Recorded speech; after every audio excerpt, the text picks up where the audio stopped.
حضرت ابراہیم علیہ السلام په دې پیغمبرانو کې د یو ډېرې لوی مرتبه پیغمبر تیر شوی دی. ابراهیم علیہ السلام چې کله نمرود په اور کې وغورځاو او یواف ته په اور کې تیره کړه، اور په رب العالمین یخ معتدل یخ چې دته هیڅ قسمه تکلیف ونه رسو. دا اور نه چې کله راووته نو دا عراق د بابل ښار نه هجرت شروع، دا هغه وطن نه راووت.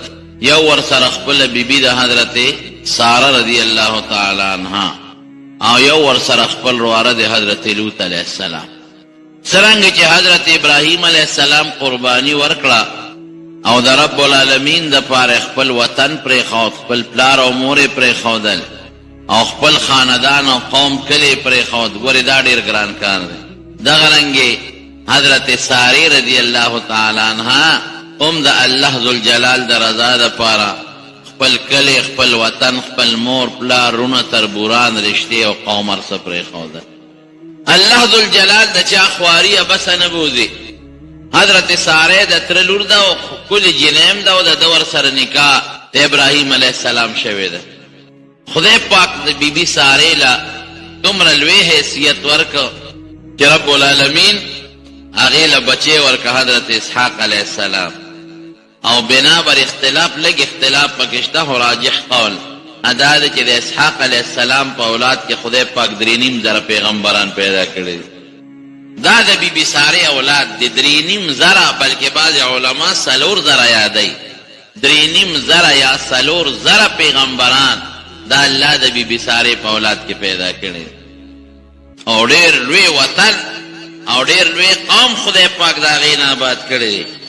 دا ولې دی د رب العالمین دپاره د رضا دپاره وطن پرېښود او هجرت یې وکړ. بیبي ساره ابراهیم علیه السلام چې څنګه راووتل د وطن نه او د کلي نه، لاره کې کله یو ځای دمه کوي او کله بل ځای دمه کوي. هغه زمانه کې آبادي د ځمکې دومره نه وه لکه دا اوس چې څومره ده. ځکه د نوح علیه السلام طوفان تیر شوی او خلک غرق شوی، او بیا د نوح علیه السلام اولاد کې ځای په ځای لږ لږ خلک پیدا شوی. یو ځای کې لږ مسلمان خلک، بل کلي کې لږ خلک، بل کلي کې لږ خلک.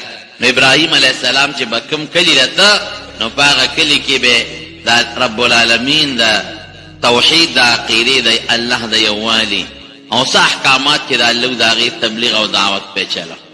رالل بیت المقدس ته، د شام ځمکه کې بیت المقدس د علاقه ردې له راله. د دې ځای نه مصر ته لاړل. مصر کې یو بادشاه ظالم، د مصر د هر بادشاه لقب فرعون و فرعون. او دغه وخت کې چې کوم فرعون و د ده نوم سنان و.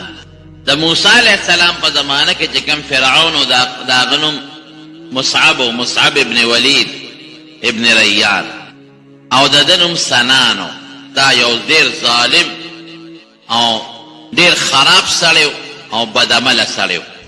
ده ته چې اطلاع ورکړه چې یو سړی دی او مسافر دی او ډېره ښایسته ښکلې ښځه ده ورسره او ډېره خوبصورته ده. د دې بادشاه قانون بدو چې په لاره به کم سړی او ښځې ولیدل او ښځه به یې خوښه شوه نو که ورته به یې وی چې دا مې خاوند دی نو خاوند به یې وله وجه او ښځه به ته یې غشته، او که وی به چې دی خاوند نه دی رورې دی نو بیا به یې ورته غږ نه کو، به یې نه وجه او خاوند به یې د ښځې وجه. ابراهیم علیه السلام پوه شو چې دا خو موږ په بل مصیبت کې گرفتار شو. وطن هم پرېښو، هجرت هم وکړو. په مخ د ځمکه لومبي هجرت ابراهیم علیه السلام او بیبي سارې ګورې کړی دی. د دې نه مخکې چا هجرت نه دی کړی، دا لومبي هجرت دی. دا خو په بل مصیبت باندې، یو مصیبت نه دی بل مصیبت. دا به څه کېږي؟ دې ښځې ته وایي د خپلې بیبي ته وی په مخ د ځمکه زما او ستا نه بل څوک مسلمانان نشته، نو ته زما دیني خور یې، ښځه مې او دیني خور مې د اسلام. نبی علیہ السلام هم فرمایي قرآن شریف کې الله فرمایي انما المؤمنون اخوة، چې مسلمان سړی مسلمان ښځه دا په خپل مابین کې دیني رور او خور دی. نو په مخ د ځمکه زما او ستا نه بل مسلمان نشته، نو ته زما خور یې د دین په لحاظ. نو که دا بادشاه ده د بادشاه کارنده ده نه تپوس وکړي چې دا سړی دی څه دی، نو ته به ورته وایې چې دا مې رور دی. دروغ خبره نه ده. او ما نه هم تپوس کړی دی، ما ورته ویلي چې دا مې خور ده، نو ما به دروغجن کې نه.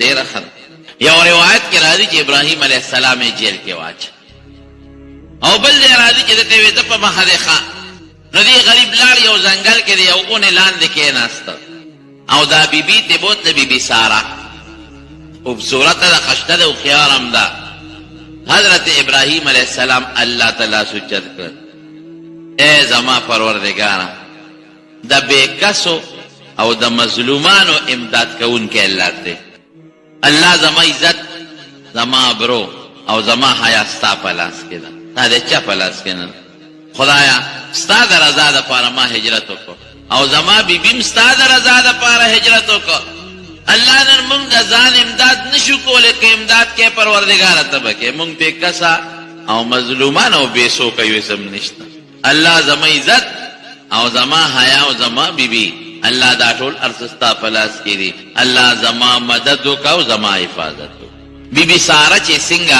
د ظالم بادشاه د مصر ځان ته نږدې کړه او طلب یې کړو چې دې ته لاس ور واچوي نبی کریم صلی الله علیه وسلم فرمایي حدیث پاک کې راځي چې خدای پاک په فالج راوست په بادشاه باندې لاس یې کار پرېښو او خپیم کار پرېښو ده او نیغ ځمکې له لاړ په ځمکه پرېوت سر د لاندې په ځمکه پرېوت لاس او خپې کار نه کوي فالج ووت چې څنګه سر د لاندې په ځمکه پرېوت بیبي سارې ته وایي وی دا جوړو تا راته خیره وکړه او حضور پاک فرمایي چې بیبي سارې دغلته الله ته سوال وکړو چې خدایه که دا سړی مړ شو وی به چې دې ښځې مړ کړه دی وله په مرۍ زور وکړو که څه چلې وکړه په لوی غم کې به ووړم نو خدای د مرګ نه بچ کې اول تا هغه درخواست وکړه ای ښځې بیا درته لاس ناچو او ما معاف کا بیبي سارې مې ما معاف کړې چې معاف یې کړې بیا ټیک شو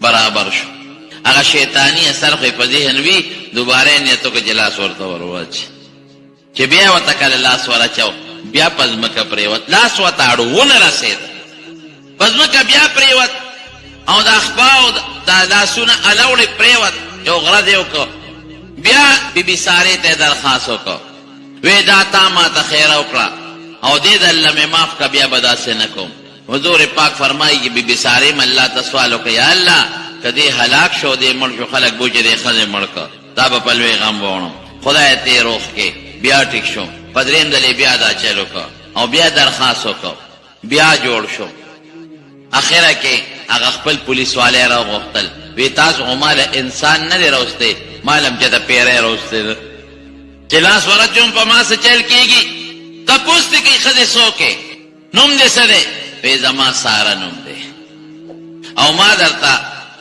د ځان او د خاوند د خلاصېدو دپاره خبره کړې وه دا چې کم سړی دی د ده نوم ابراهیم دی او دا د خدای پیغمبر دی او زما خاوند دی دیني مې رور دی اوسې مې خاوند دی او دا ډېر برګزیده هستي ده ډېر پاک سړی دی دا کم ځای یې مونږ د عراق د بابل ښار یو هلته یو بادشاه نمرود او زما دا خاوند یې په اور کې واچو یو هفته زما په دې خاوند باندې اور ګلې ګلزار او بیا د اور نه صحیح سالم راووته او دې د خدای جلیل القدر پیغمبر دی دې وطن په وطن ګرځي او خلکو ته د ایمان او د اسلام د هدایت دعوت ورکوي دا بادشاه ابراهیم علیه السلام په نسل کې یو سامی ورته وایي د نوح علیه السلام زوی سام ابن نوح د هغه په اولاد کې ابراهیم علیه السلام هم سامی النسل او دا بادشاه هم سامی النسل په نسب کې بر یو بل سره لګېدل او پتم بادشاه ته ولګېدله چې واقعي دا د خدای رښتونی پیغمبر دی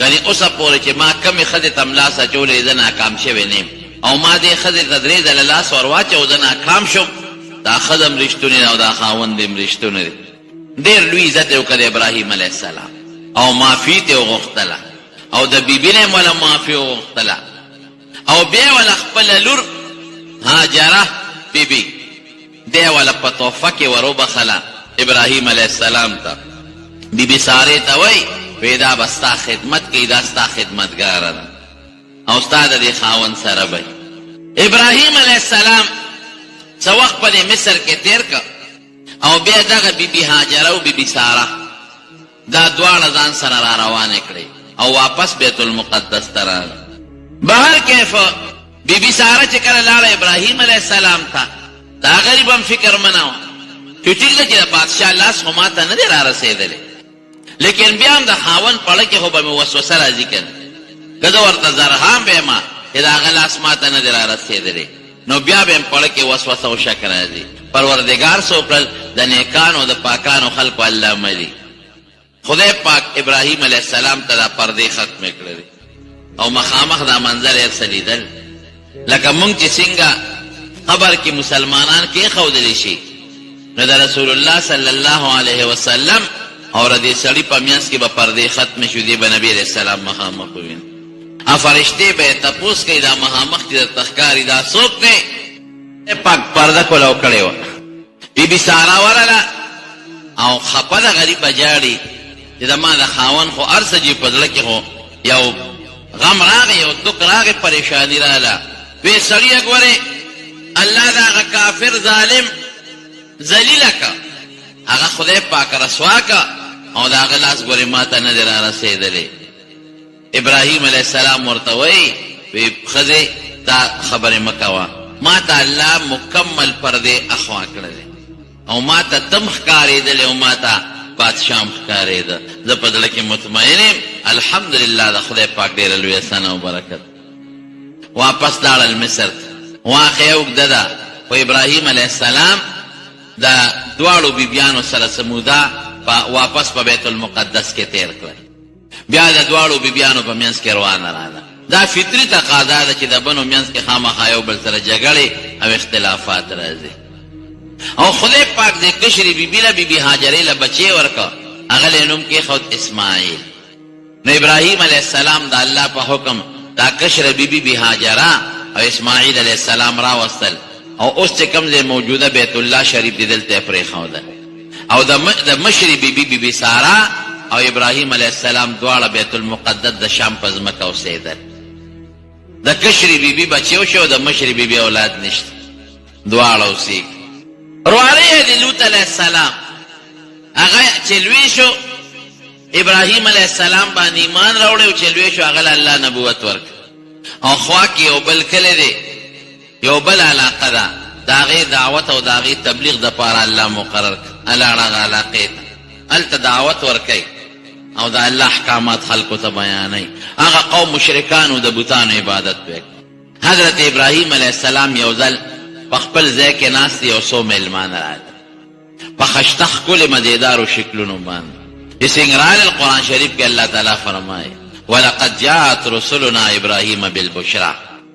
ابراهیم علیه السلام ډېر مهمان نواز. چېرته په زندګۍ کې ابراهیم علیه السلام بغیر د میلمنه ډوډۍ نه ده خوړلې. ډوډۍ به یې د میلمنو سره یو ځای خوړه، که هېڅوک به نو په لار کې به ولاړو او لرې به یې څوک صحیح کړ ای ملګري دلته راشه چې رابغې وی راځه ما سره ډوډۍ وخوره. یاره جي زه خو موړ یم، یو نوړی به خورې خو ما سره به ډوډۍ خورې. د میلمنه بغیر ابراهیم علیه السلام ډوډۍ نه ده خوړلې. او نبی کریم صلی الله علیه وسلم هم فرمایي وی کم انسان چې د میلمه سره ډوډۍ خوري دله خدای په رزق کې برکت اچوي. دا سخام ده او الله تعالی انسان له په روزه او په رزق کې برکت یې کوي. یو ځل یو بوډا بابا یې راوسته، ډوډۍ ورته کېښوده. نو د اسلام طریقه او قانون دا دی چې ډوډۍ شروع کې د الله د نوم نه به شروع کې، بسم الله به ووایې، که نور څه نه وی صرف ده ووایه بسم الله. او که دا وایې چې بسم الله الرحمن الرحیم نو لا ښه خبره ده. حدیث پاک کې راځي وی چې بسم الله دې د ډوډۍ په اول کې ووایې نو خدای پاک به دله په دې ډوډۍ او په دې رزق کې برکت واچوي. دا یوه شوه. دویم دا شیطان راځي تا سره په دې رزق کې ګوتې وایي، نو شیطان خو نجس پلیت دی، په غلو او په ګندګو کې ګوتې وایي، نو هغه راوړي ستا ډوډۍ هم ګنده کوي. نه ګورې ډېر خلک اکثر دا چې خرابې او څښا بیماری پرې راځي. دا ولې؟ دا موږ د اسلام او د شریعت د آداب او خیال نه ساتو. شیطان په ډوډۍ کې ګوتې وایي، په ترکاری کې او په روجو کې ورته د شیطان هغه پلیته ډوډۍ وخورئ او د هغه د هغه ګنده لاس هغه شي وخورئ، نو هغه دننه په وجود کې بیماری پیدا کوي. نو بسم الله چې د ډوډۍ په اول کې وی نو شیطان به پکې ګوتې نه وي. دا بسم الله د شیطان دپاره یو قلا ده. ډوډۍ به دې پاکه وي، پلیته به ملي خېټه کې روانې به نه کوي. او د شیطان د هغه پلیت لاس اثرات به په ډوډۍ کې نه راځي. نو بعضې بیماری د شیطان د هغه پلیت لاس د وجې نه پیدا کېږي، د هغې نه به خدای پاک محفوظ وساتي.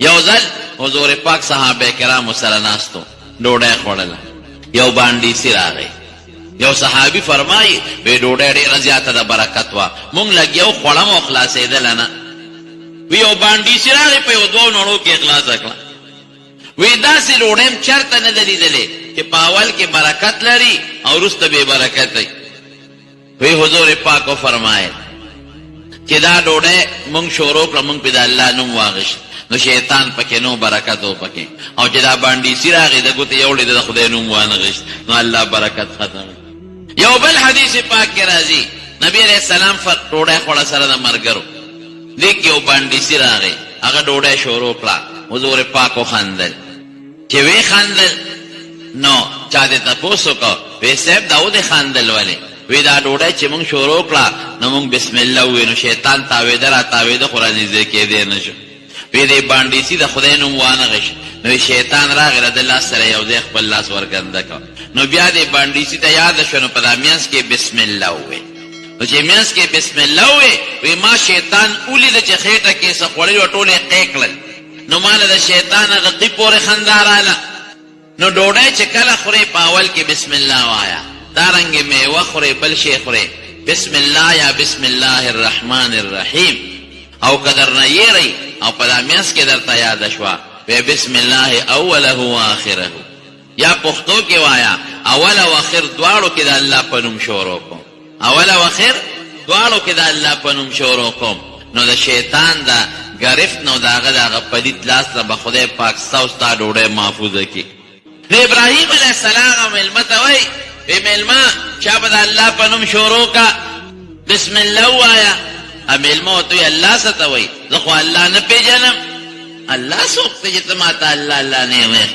وی ښه پاسه کنې اوس دې برابر زما د خدای نوم نه پېژنې او زما خدای نه پېژنې زما ډوډۍ خورې بوډا سپینګري بابا یې پاسه یې پاسه والله ابراهیم علیه السلام ته وحی ولېږله وی دا بوډا دی ولې پاسه الله ما پې ستا ډوډۍ او ستا رزق خوړه او دې خبیث ستا نوم وانغېشته او ټوکې وکړه الله څه ته وایي زه خو خدای نه پېژنم نو ما پاسه رب العالمین ډېر لوی د رحم ذات دی وی ګوره ابراهیم علیه السلام دې سل کاله کم و بیش د دې بابا عمر دی او زما دشمن دی ما مشته شریک ګڼي ما نه مني او بیا هم زه ډوډۍ ورکوم او نن یو ورځ ستا مېلمه شو نو د لاسه دې ونیوه نو پاتې سم عجیبه کار دی وکړه زما دشمن دی زه ورکوم تا یو نوړی ډوډۍ ورنه کړه زه ابراهیم علیه السلام ورغ په لاره کې کتره پیدا ریوسته بابا هله شا به راځه ډوډۍ نه خامخا به خورئ دا ولې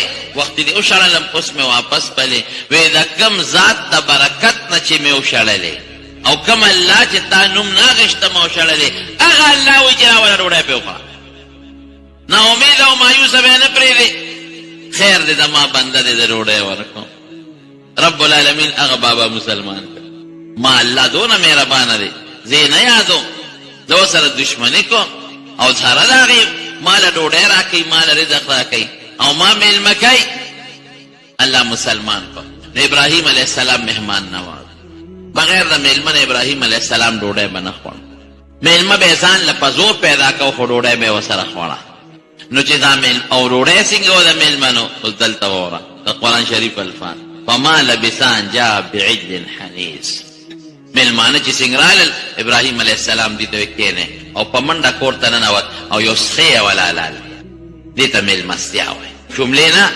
چې شملې وله راوړی مرچکې ورسره یې او پیاز میاز ورسره پرې کړې او راشه خوره یا لامڼ وله وکړي نه غوڼ سخی یې وله حلال کړه او په سخي کې م وله خوروا نه ده کړې حنیز روید ته وایي په اور باندې وله روید کړه او راوړی او مېلمنو ته کېښه زموږ د عرب ډېر مهمان نواز په دې کې هغه اثرات شته مونږ خلکو کې نشته رمضان چې کله په رمضان کې د روجماتي په وخت کې ګاډې رواني که نه نو ځای په ځای به په سړک د رستخانونه په بازارونو کې د رستخانونه به لګېدل په خدای یقین وکړه او دې ګاډو ته به اشارې کوي په لاره به ولاړې دا څادرونه به ورته خوځئ لرې ځای نه به څادر خوځئ چې روجماتي دلته راشي ګاډي کې څومره کسان دي 50 کسان 80 کسان اشارې به درته کوي بل ځای به ولاړ بل ځای به ولاړ په خدای یقین کو زنانو دپاره ځان له دې تیار کړي هغه جدا پردې ته وکړي او سړو دپاره جدا پردې ته وکړي او هغې کې چې ګډانو چیلو غوښې پرتې وي،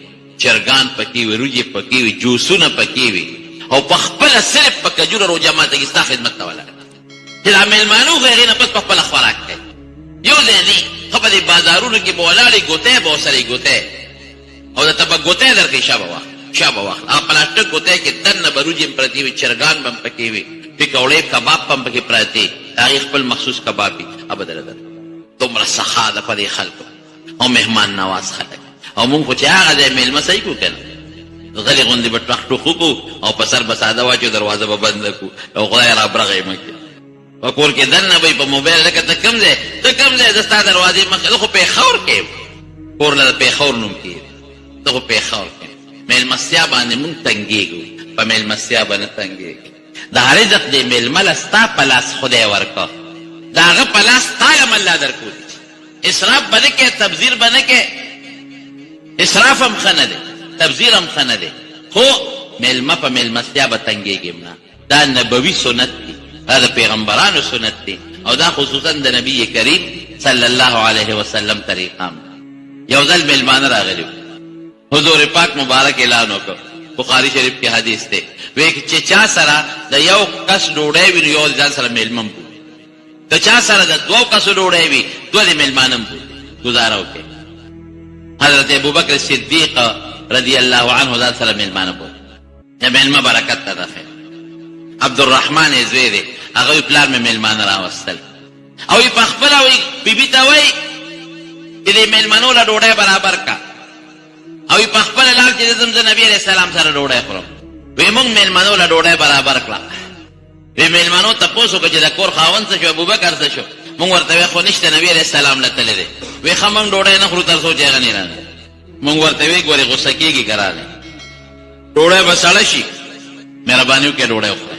وی هغې وی چې نه، تر څو د کور خاوند نه راغلی مونږ یې راوستو دی رانه بل خوا لاړ، تر څو چې هغه نه راغلی مونږ ډوډۍ نه خورو، هغه سره یو ځای ډوډۍ وخورو. ډېره ښه چې نه خورئ. عبدالرحمن وایي د ابوبکر صدیق رضی الله عنه زوی دی، وایي د پلار په مزاج خو زه پوهېږم چې غوسه کېږي به. وایي دی کې مې بابا راغی، وایي چې څنګه راغی؟ وایي زه خو د کټ لاندې کوټه کې پټ شوم چې ما ته به غوسه کوي چې تا په میلمنو ډوډۍ ولې نه ده خوړلې، او حالانکې میلمنو په خپله نه خوړم. وایي بیبي ورته وایي چې ته چېرته لاړې د میلمنو نه؟ ولې؟ وی میلمانه خو ډوډۍ نه خوري، مونږ ورته ډوډۍ پیش کړه او دوی نه خوري. بس غصه شو هغه میلمنو له راغی، تاسو ډوډۍ ولې نه خورئ؟ وی ته نه وې نو ستا نه بغیر مونږ ډوډۍ نه خورو. وی زما د قسم یې کمه وخوړه، زیړو خورم نه. تاسو ته به ډوډۍ کېښودی شوه نو، او دا په کار هم ده چې میلمه ته ډوډۍ کېښوده نو زر خوره، ځکه ډوډۍ چې سړه شي بیا ګرمول خو مسله ده. وی میلمنو وی ښه چې که ته نه خورې زمونږ هم نه قسم یې چې مونږ یې هم نه خورو، مونږ دې راوستو ته مونږ سره نه خورې، قسم دې خوړه مونږ یې هم نه خورو. عبدالرحمن وی ما پسې چغه وواله چې روزار دی کې چې وی د راووتم، تا ولې دوی ډوډۍ نه ورکوله؟ مې چې صاحب مونږ خو ته ډوډۍ کېښوده، خو دې وی ستا کور د مالک نه بغیر مونږ ګوتې هم نه وروړو. میلمانو هم قسمونه وخوړل، ابوبکر صدیق هم قسم وخوړ. میلمانه وی مونږ یې نه خورو چې تا سره لاس نه ښکته کړې. ابوبکر وی زه تاسو ولې نه خوړه دی اړو خورم. نو بیا وروڼو چې یو سړی قسم وخوري او د ګناه قسم وي، د نیکۍ نه دی وخوړه، نو قسم ماتول غوره دي. وایي سړی ما قسم کړی دی او نه ماتوم، قسم مې کړی نه ماتوم، نه چې داسې قسم دی وخوړه چې هغه د نیکۍ نه قسم دی یا د ګناه قسم، د هغې ماتولو کې ثواب دی. ابوبکر فورا وی دا شیطاني اثر و دې غوسه کې راوستم او زه دا قسم ماتوم. میلمنو وی ښه ده بس چې ته یې خورې مونږ یې هم درسه نه خورو. بخاری شریف کی حدیث عبدالرحمن وی نوړی به مروچتوله لاندې نه به زیاتېده. وی میلمانم ماړه شو، زم موړ شم، زما مورم مړه شوه او زمونږ یو خادم هغه هم موړ شو، او وی ډوډۍ د هغې نه زیاته وه چې څومره وه د هغې نه زیاته پاتې شوه، او یو قوم سره هم تعلقات و، وی هغې قوم له هم ولېږله او وی بیا هم پاتې شوه. وی سارم نبي کریم صلی الله علیه وسلم له ولېږله چې د الله رسوله لږه ډوډۍ ورا چې په قوم هم وګرځولو په خپله به وخوړه، تاسو له هم پاتې شو. نو میلمه چې کومه ډوډۍ خوري میلمه ته دې کېښوده، په دې یارېږمه چې دا رزق به کم شي، دا رزق به خدای زیاتوي، په دې کې برکت واچي. نو ابراهیم علیه السلام فورا سخی ورته حلال کړه او رویت یې کوله، دا هم نه چې ولېږه او د میلمانه وله ګوتې نه وړې. نو هغه زمانه کې به دا رواج و چې بعضې خلک به رالل او د چا په کور باندې به حمله وکړه، ډاکوان به ناغي به د هغه کور خاوند خوراک نه خوړه. دا د هغې رواج. ابراهیم علیه السلام چې دوی ته وکتل چې دوی خو د خوراک له ګوتې نه وړي، هغه وی دا جوړ ډاکوان راغلي او زما په کور باندې ډاکه غورځوي. او نن سبا ډاکوان څه کوي؟ په اخباراتو کې هم ډېر لیدلی دي. لاړ شي د کور نه غلا مو کړي، د کور مالکان مړم کړي، او بیا اخبار لیکلي وی په فرج یې کولاو کړی و، هغه چې څه میوې په فرج کې دننه پرتې وې هغې خوړلې، او بورچې خانه کې ځان له خوراک ګرم کړی دی او خوراک یې هم خوړلی دی. هم ترې غلا وکړي، هم په هغه کور کې وله خوراکونه کوي. ګوتې وله نه وړي دي خوراک له. ویرېد چې دا خدای پاکه دا سود دی، خو چې هغه انسانان هغه خلک پې پوه شو چې ابراهیم علیه السلام خو په زړه کې یره پیدا شوه، نو هغې ورته در ووې انا رسول ربک، مونږ ستا د رب استازي یو، مونږ فرشتې یو، مونږ انسانان دی، مونږ ځکه خوراک نه کوو، مونږ فرشتې یو. بس ابراهیم علیه السلام مخلق تازه شو. هلته بیبي باندې پریشاني راله چې خدای پاکه میلمانه رالل، او میلمانه خو زمونږ خو مونږ وله څونه خواري وکړله او سخیم ورله روید که، هغې خو وله ګوتې نه وړي، دا جوړ ډاکوان دي. غریب هم پریشانه و، خو چې دی وایي مونږ د الله استازي یو. څنګه راغلی؟ مونږ ځو د لوط علیه السلام قوم له هغه هلاکو. ارسلنا الی قوم لوط، مونږ رالیږلي شوي د لوط علیه السلام قوم هغه هلاکو. نو د لوط علیه السلام خو دا چې دا قانون دی، یو انسان هلاکیږي ټول قوم، دا مونږ د پښتنو خبره او چې سره پکې لامدم سوځي. دغه فورا د خپل لوط علیه السلام درواره غم شو چې دا قوم هلاکیږي، زما رواره به څه کېږي، زما درواره بچي به څه کوي، او د هغه خاندان به څه کوي، هغوی سره به څه کوو. نو دا فرشتې ورته وایي مونږ ته د الله له طرف نه دا حکم شوی دی چې لوط علیه السلام او د هغه خاندان به بچ کوو، هغې ته به نقصان نه رسېږي. مګر یوه ښځه د لوط علیه السلام چې هغه د کافرانو ملګرې ده، هغه به ورسره وجنو، یو ښځه به ورسره وجنو، باقي به لوط علیه السلام او د هغه خاندان بچ کوو. او دلته کې څه چل کوي؟ بیبي یې ولاړه او پریشانه وه، هغې له یې زیری ورکړه، وی تا له زیری درکو وبشرناه باسحاق ومن وراء اسحاق یعقوب، وی تا له زیری درکو، تا له به خدای پاک یو بچی درکوي، د هغه بچي نوم در لالی ښودی دی، پروردګار اسحاق بې نوم، او هغې بچي له به خدای بل بچی ورکوي، ستا نصیب هم پیدا کېږي، د هغه نوم هم الله ښودی دی یعقوب به. ګوره د الله نظام. هغه زمونږ پښتانه وایي د هغه مو خادر ور وخوري، هم په دغه یو ورځ کې د لوط علیه السلام قوم هلاکوي، او په دغه ورځ کې د ابراهیم علیه السلام بیبي له بچی ورکوي. یو ټیم دی، او داسې زیری ورکوي چې زوی به دې کېږي لورم نه، په لور باندې بعضې وخت کې دی ورته وایي چې خدای پاک به اولاد درکوي، نو اولاد کې زوی هم کېدی شي او لور هم کېدی شي، نه زوی به الله درکوي، او د زوی دپاره یې ولې د نوم انتخاب هم وکړه چې نوم الله برنه یې ښودی دی. او بیا دایم یو سړي ته وایي چې الله به زوی درکړي یا زوی پیدا شي، امکان لري چې دا ماجدې په ماشوموالي کې مړ شي، هسې نه نابالغه مړ شي یا بالغ شي مړ شي. الله وایي نن وصي به دې کېږي، او د وصي نوم هم الله مقرر کړی دی په اسمان کې چې یعقوب دی. دې نه دا معلومه شو چې دا زوی به دې بالغ کېږي، دې ماشوموالي کې نه مري، او دې به واده هم کوي، او د واده نه پس به زوی هم کېږي. نو بیبي سارې وخندل، فضحکت فبشرناه باسحاق، ویې خندل. الیدو انا عجوز، زه خو بوډی ښځی یم. دغې وخت کې د دې عمر څومره یا لس کم یا پنځه کم سل کاله. وهذا بعلی شیخه، او خاون مې بوډای د شپږو شلو کالو دی، نو دې د شپږو شلو کالو دی، او زه د پنځه کم یا لس کم سلو کالو یم، او زه خو شنډ یم. زمونږ بچي به څنګه کېږي، اولاد به څنګه کېږي؟ فرشتې ورته وایي دا د الله فیصله ده. بچي د چا په اختیار کې دی؟ د الله. مونږ وایو دا بچي، او دا بعضې خلک په دې دغه کې ناست دي، دا نجومیان په دې اخباراتو کې اشتهارات چلی، ما له راشئ زوی ورکوم، 2 زامن ورکوم، 3 زامن ورکوم، او ګرنټۍ سره ورکوم، ګرنټۍ سره زوی ورکوم.